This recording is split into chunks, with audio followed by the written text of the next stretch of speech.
안녕하세요. 관계법규 이지혁입니다. 이번 시간은 52페이지의 사용 승인을 함께 보도록 하겠습니다. 건축 절차와 관련되어 마지막 단계로서 사용 승인을 함께 살펴봅니다. 여기 사용 승인은 건축주가 건축공사를 완료했다고 해서 마음대로 이용할 수 없습니다. 해당 건축물이 설계 도면대로 공사가 이루어졌는지 안전한지 확인해야 되겠죠. 그래서 이 사용 승인은 완공된 건물을 이용할 수 있는 절차에 해당되게 됩니다.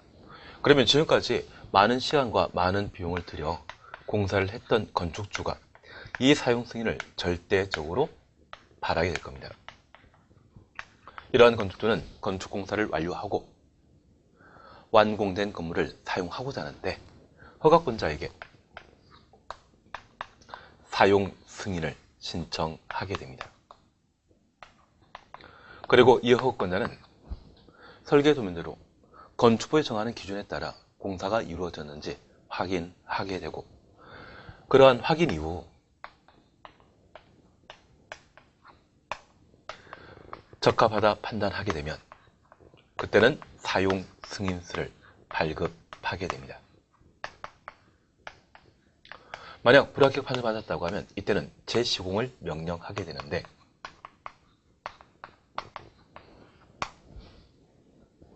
최근 세종시에서는 철거지을 넣지 않고 아파트 공사가 이루어진 경우가 있었습니다.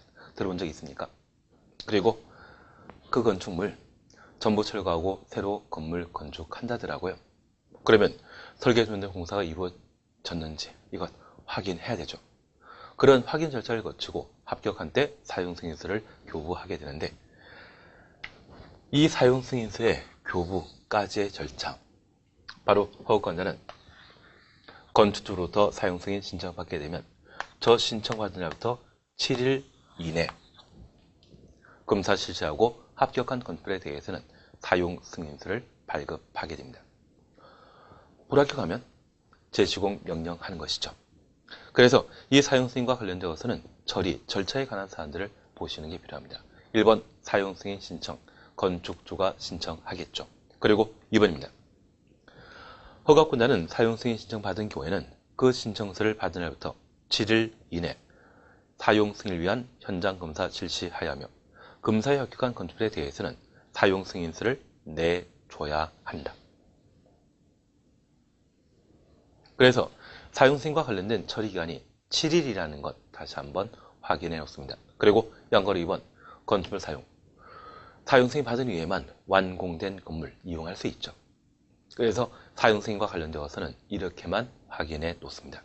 그리고 53페이지에 임시 사용에 관한 내용을 볼 수 있는데 이쪽은 크게 신경 쓰지 않습니다.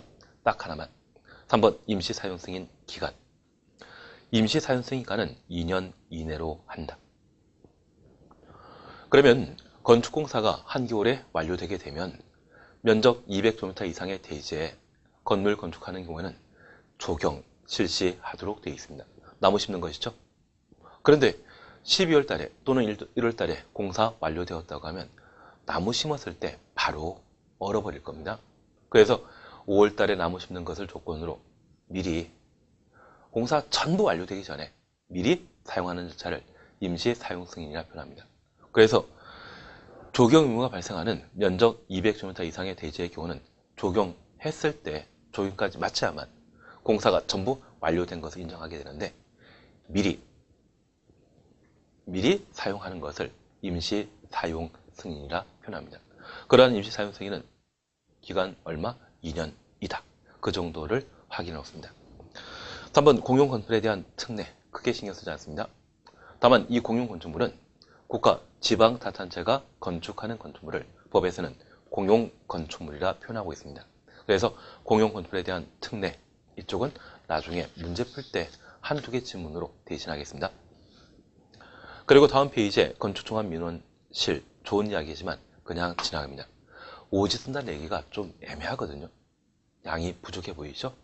그래서 이쪽 공용건축물과 건축종합민원실에 대해서는 지금은 그냥 지나갑니다.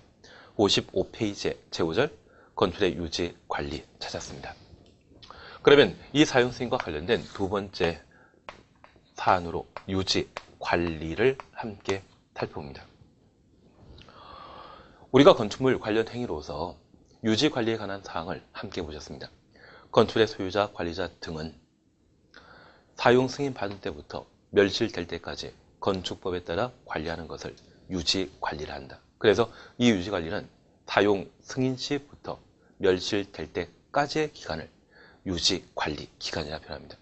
그러면 이 기간 중에 발생할 수 있는 다양한 사안들을 함께 보시는 게 이쪽 내용입니다. 이쪽이 계속 시험 문제가 출제되고 있습니다.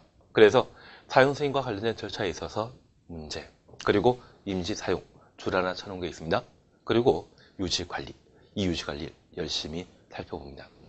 첫 번째 우리 봐주실 것은 사용 승인 받은 이후에 건축물은 건축 법령에 따라 유지 관리하도록 되어 있습니다. 다만 체계적이고 합리적으로 유지 관리하기 위하여 특정 건축물에 대해서는 유지 관리 계획을 수립하여야 합니다. 그래서 건축법령에 따라 유지 관리 계획을 수립할 대상이 무엇인지 그걸 확인해 놓습니다. 그러면 55페이지에 양걸 1번 유지 관리 찾았습니다. 1. 법령에 따라 유지 관리한다. 당연한 이야기로 지나갑니다. 그리고 동그라미 2번입니다. 특수구조 건축물 줄쳐놓습니다. 고층 건축물 줄쳐놓습니다. 소유자나 관리자는 위 동그라미 1에 따라 유지 관리하는 경우 바로 건축법령에 따라 유지 관리하는 것을 말합니다. 법령에 따라 유지 관리하는 경우에는 건축의 제설, 홈통 청소 등에 관한 사항이 포함된 유지 관리 계획을 마련하여야 한다. 유지 관리 계획 동그라미 넣습니다. 그러면 이 유지 관리 계획의 수립 대상은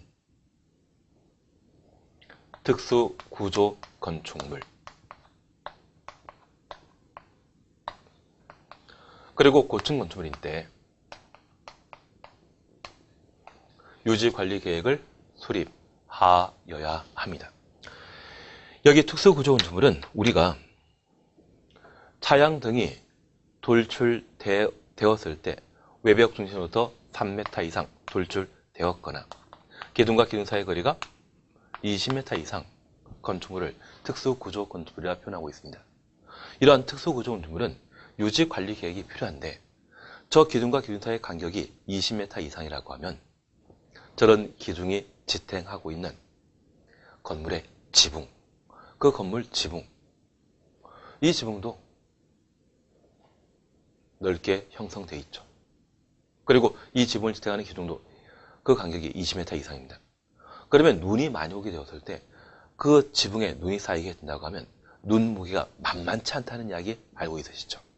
그래서 한 몇 년 전에 경주에서는 대학생 오리엔테이션 도중에 눈이 많이 와서 큰 인명피해가 발생했던 적이 있습니다.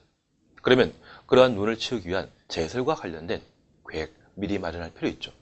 그래서 특수구조 건축물의 경우에는 기둥과 기둥 사이의 간격이 20m 이상으로 눈이 많이 오게 되었을 때 그런 기둥이 지붕 무게를 제대로 지탱할 수 있는지 확인하고 제설 등에 필요한 조치해야 되죠. 그래서 특수구조 건축물의 경우는 유지관리 계획을 수립하여야 합니다. 그리고 고층 건축물은 층수가 30층 이상이거나 그 높이가 120m 이상의 건축물을 고층 건축물이라 표현하고 있습니다. 그리고 초고층 건축물은 층수가 50층 이상이거나 높이가 200m 이상의 건축물을 말하는데 이러한 고층 건축물에는 홈통, 청소 등을 위한 유지관리 계획을 수립하도록 되어 있습니다. 우리 가끔 몸보신 한다고 해서 몸에 좋은 거 많이 드시죠. 홍삼도 많이 드시는 경우 있고 어떤 때는 사골 끓여 먹는 경우가 있습니다. 이러한 사골은 여름철에 먹습니까? 겨울에 먹습니까? 겨울에 드시죠. 그런데 이 사골 끓이다 보면 처음 끓인 국물은 버려야 되고 두 번째 끓인 것은 좀 보관했다가 세 번째 끓인 국물과 섞어 먹으면 몸에 좋다더라고요. 그러면 저 사골 국물 기름 덩어리인데 첫 번째 나왔 국물을 하수관에 그냥 버릴 수 있죠. 버린 당시에는 액체이지만